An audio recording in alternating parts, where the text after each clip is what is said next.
গ্রামবাসী হিসেবে গর্বিত যে এখানকার মানুষদের জন্য চিন্তাভাবনা করে ড্যামরা বীজ করলাম, এত ভালো একটা অনুষ্ঠান করলাম।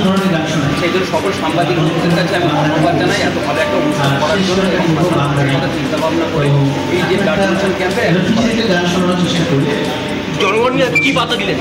এটা তো সাংবাদিকদের যে মানুষের কথা তুলে ধরা, মানুষের যেটা অরিজিনাল যে ঘটনা সেগুলো তুলে ধরা।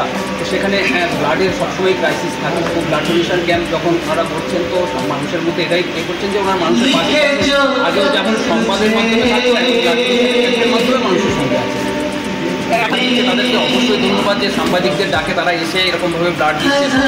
সকাল থেকে তো আপনারা ব্লাড দেওয়া হয়ে গিয়েছে, তো সকলের কাছেই ধন্যবাদ জানাই এটাই যে আপনারা মানুষের পাশে আছেন, এইভাবে মানুষের পাশে সাহায্য করতে হবে।